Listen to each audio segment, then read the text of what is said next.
जय हिंद दोस्तों, मैं हूं पंकज सिंह। क्लियर प्रिंस से मेन चैनल पे स्वागत है आपका। और इस वीडियो को लाइक करें, चैनल को सब्सक्राइब करें, बेल आइकन को दबाना बिल्कुल ना भूलें। और एक इम्पॉर्टेंट टॉपिक देखने जा रहे हैं इन्वायरमेंट का, और ये है नीलगिरी नीलगिरी टीट बटरफ्लाई। ये नीलगिरी टीट बटरफ्लाई के बारे में बात कर रहे हैं। और ये न्यूज़ में क्यों है? Why it is in the news? Why it is in the news? Recently, butterfly enthusiasts in the Nilgiris have documented the first instance in India of the Nilgiri teat butterfly. तो यहाँ पे recently butterfly enthusiast हुआ नीलगिरी। नीलगिरी आपको आपको आप जाएंगे तो southern India में नीलगिरी हिल्स एक बायोस्फीयर रिजर्व भी है वहाँ पर। उस रीजन में आपको ये चीज़ जो बटरफ्लाई जो बात की जा रही है नीलगिरी टीट बटरफ्लाई की, इस नीलगिरी में डॉक्यूमेंटेड किया गया for the first time in the Nilgiri tit butterfly को लेकर। And this is using a large terrestrial ऑर्काई एज ए होस्ट प्लांट। तो ये बटरफ्लाई जो है कि जो ब्रांचेस पे जो फ्लावर, जो पेड़ के ब्रांचेस पे जो फ्लावर खिल रहे हैं, या जो ऑर्काइड कह सकते हैं, जो चट्टानों पर कुछ छोटे छोटे फूल पौधे खिल रहे हैं, उन पर जाके ये जो butterfly that they are hosting this plant, इस पे जाकर वो अपना बैठते हैं और इसको यूटिलाइज करते हैं। तो फर्स्ट टाइम ये फर्स्ट चांस है कि डॉक्यूमेंटेड बनाया गया, इसका पेपर रिकॉर्ड किया गया है इस बटरफ्लाई का, कि टेरेस्ट्रियल ऑर्काइड ऑफ नीलगिरी हिल्स। तो नीलगिरी हिल्स जो आप जानते होंगे कि भारत का, यदि आप ये इट इज़ केरला और ये तमिलनाडु है, तो इस रीजन में, और ये ऊपर में कर्नाटका है, तो यहाँ पे नीलगिरी हिल्स है। तो इस नीलगिरी हिल्स पर साउथ इंडिया में यहाँ पर इसका डॉक्यूमेंट फर्स्ट टाइम किया गया है इस नीलगिरी टीट बटरफ्लाई का। अबाउट नीलगिरी टीट बटरफ्लाई के बारे में जाने तो this butterfly belongs to the family of Lycaenidae. It was first identified in 1884 in Kunnur, located in the Nilgiris, and also has been recorded as in Sri Lanka. तो कुन्नूर यदि आप देखेंगे तो if I am talking about Kerala के इस district में, यहाँ पर ही कुन्नूर डिस्ट्रिक्ट है, कुन्नूर कुन्नूर डिस्ट्रिक्ट है, यहाँ पर ही इसका पाया गया। साथ में आप ये जान रहे हैं कि इधर आपका श्रीलंका है, और श्रीलंका में भी आपका क्या मिल रहा है? ये बटरफ्लाई का। It was the first identified in 1884 in the Coonoor, located in the Nilgiris, और साथ में it has been recorded in Sri Lanka. तो सबसे पहले आपको श्रीलंका में इसका रिकॉर्ड मिला था इस टीट बटरफ्लाई का। एंड अनदर हम लोग कुन्नूर डिस्ट्रिक्ट जो नीलगिरी हिल्स के पास ही केरला में है, वहाँ पर भी इन 1884 फर्स्ट टाइम रिकॉर्ड किया गया था। Additional sighting have occurred in the Kalakkad Mundanthurai tiger Reserve, Chinnar Wildlife Sanctuary in the Idukki district, and Silent Valley National Park in the Palakkad district. यदि देखा जाए तो ये यहाँ पर आप कुछ नाम देखा गया आपने कि एडिशनली ये कहाँ कहाँ देखा गया। Additionally sighting have occurred in the Kalakkad Mundanthurai tiger reserve में देखा गया, चिन्नार वाइल्ड लाइफ सेंचुरी जो इडुक्की डिस्ट्रिक्ट में है, और silent valley national park in the Palakkad district of Kerala. तो यहाँ पर हम देखें कि दिस इज़ योर केरला और यहाँ पे तमिलनाडु है।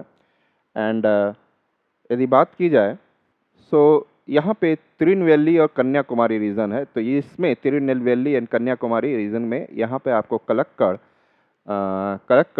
मुदुनथ्राई टाइगर रिजर्व है, KMTR।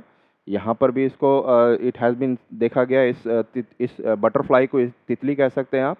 और चिन्नार इडुक्की डिस्ट्रिक्ट जो यहाँ पर केरल में है, इडुक्की डिस्ट्रिक्ट में यहाँ पे भी आपको चिन्नार वाइल्ड लाइफ सेंचुरी में देखा गया है, चिन्नार वाइल्ड लाइफ सेंचुरी में।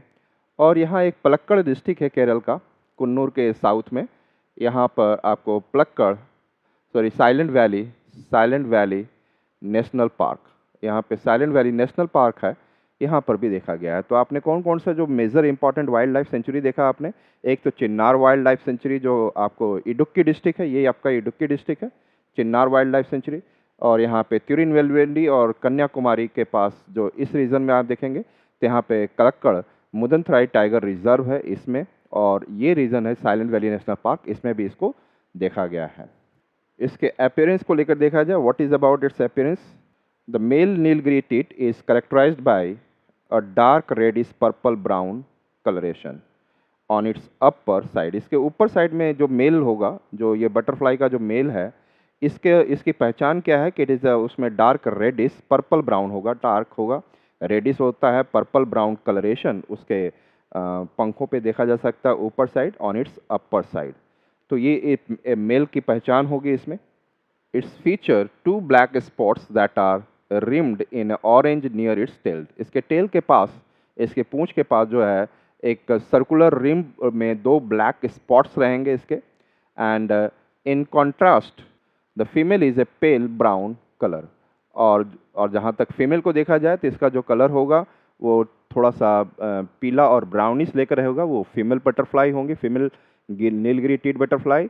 और नीलगिरी टीट बटरफ्लाई में मेल जो होगा उसके रेडिश हो सकते हैं, ब्राउनिश हो सकते हैं, यस, उस प्रकार के देखेंगे। और ब्लैक स्पॉट पीछे कलर में दिखेगा मेल में, बट फीमेल में आपको क्या दिखेगा कि आपका पेल ब्राउन कलर रहेगा। एंड इट्स हैबिटाट यदि देखी जाए, what is it's habitat? Habitat का मतलब है कि कहाँ रहते हैं, कैसा जगह है, उनके लिए क्या नेचर ने फैसिलिटी दे रखी है जिससे उन्होंने वहाँ पे अपना घर बनाया हो। तो उसके बारे में देखें। This butterfly is typically found in forested areas and लस गार्डन्स, पर्टिकुलरली दोज कंटेनिंग ऑर्काइड्स। तो ये जहाँ फॉरेस्टेड एरिया हो, जहाँ पे जंगल हो, बहुत सारा ग्रीनरी हो, गार्डन हो, फ्लावर्स हो, वहाँ पे ये मिलेंगे। और ऑर्काइड्स कहने का मतलब है कि फ्लावर्स से खिले रहें, मतलब वो पेड़ के ब्रांचेस पे फ्लावर हो या चट्टानों पे भी कुछ छोटे मोटे फ्लावर्स खिलने लग जाते हैं, वो उसी पे अपना हैबिटाट बनाते हैं। It has been observed laying its eggs on the inflorescence of the larval host plant Eulophia epidendria, which is a species of the terrestrial orchid। तो ये एक प्रकार का जरूरी नहीं है ऐसा याद रखें, मतलब ये एक प्रकार का टेरेस्ट्रियल ऑर्काइड हो, फुल फ्लावर वाले स्पेसीज हों। और ये जो कहा जाए तो ब्रांचेस में जो पेड़ के ब्रांचेस होते हैं, एपीफाइट जैसे होते हैं, ब्रांचेस पे जाकर फ्लावर खिले रहते हैं, उसी पे जाकर ये बैठते हैं। और वहाँ पे थोड़ा सा गीलापन होना चाहिए, लार्वा का हॉस्ट हो प्लांट में, उस पर वो कुछ उनको फ्लावर्स और कुछ ऐसा चीज़ मिले जिससे कि उनका भोजन मिल सके अपने लिए। लेकिन इसी की वजह से वो पॉलिनेशन भी होता है, बटरफ्लाई की वजह से। यहाँ से बैठेंगे तो एक का एक एग ले जाएंगे फ्लावर का, दूसरे फ्लावर पे जाकर स्पर्म में गिराएंगे, तो यहाँ से फर्टिलाइजेशन और सीड्स बनना और प्रारंभ होता है। इसी कारण से हमें मल्टीपल्स आपको क्या देख सकते हैं, स्पेसिस देख सकते हैं फ्लावर का। तो ये बहुत बड़ा रोल भी करता है। और ये कहूँ कि लार्वर है, जैसे आपने देखा होगा कि एक शुरू में ये कैटरपिलर की तरह होते हैं, और कैटरपिलर के बाद ये प्यूमा बनते हैं। मतलब कैटरपिलर ही एक्चुअल में ये बटरफ्लाई होते हैं। तो इनको खाना इस लार्वल होस्ट, इस प्लांट में उन्हें अच्छा खासा न्यूट्रिशन मिलता है फ्लावर्स पे, और वो वहाँ पर ग्रो भी करते हैं लार्वा के रूप में। और छोटा छोटा फिर कैटरपिलर है, कैटरपिलर के साथ फिर वो बटरफ्लाई में, प्यूमा में कन्वर्ट होते हैं, प्यूमा के बाद बटरफ्लाई में कन्वर्ट होकर ये अपना लाइफ साइकिल स्टार्ट करते हैं अपना बटरफ्लाई का। This marks the first documented instance in the Nilgiri tit utilising this specific type of plant as a host. और इस प्रकार के प्लांट का उन्होंने पहली बार अपना घर बनाया, होस्ट की तरह यूज़ किया। और नीलगिरी टीट में पहली बार ऐसा डॉक्यूमेंटेड किया गया है कि ऐसे प्लांट का वो लोग यूटिलाइज कर रहे हैं, ऐसे फ्लावरिंग प्लांट का, ऑर्काइड का। The terrestrial orchid is a commonly found on rocky slopes in humid environment।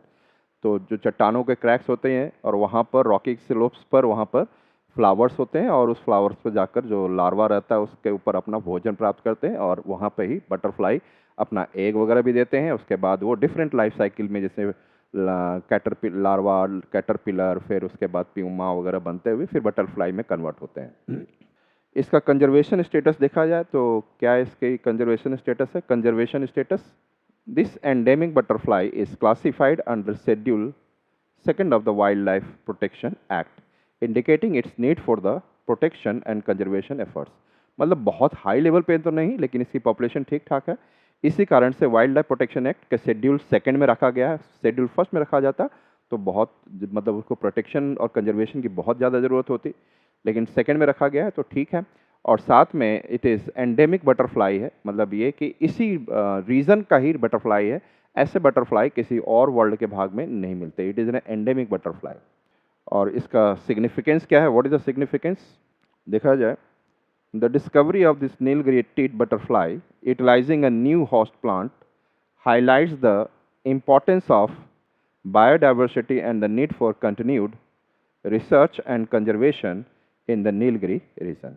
ये दिखाया गया कि इस बटरफ्लाई ने पहली बार अपने जो जिस प्लांट पे होस्ट करके अपना बच्चा वगैरह तैयार करते हैं, वो पहली बार देखा गया कि किसी नए प्लांट के स्पेसिस पर किया गया है। तो इसका मतलब है कि हमें नीलगिरी रीजन में, जो नीलगिरी हिल्स रीजन है, वहाँ पर जाकर और भी रिसर्च और कंजर्वेशन के लिए एफर्ट डालना होगा, लगातार करते रहना होगा, जिससे कि वो अपने लिए जो है भोजन के लिए, अपने न्यूट्रिशन के लिए नए नए फ्लावरिंग प्लांट्स को, ऑर्काइड्स को यूज़ कर सकें और इसकी जानकारी हमें मिल सके।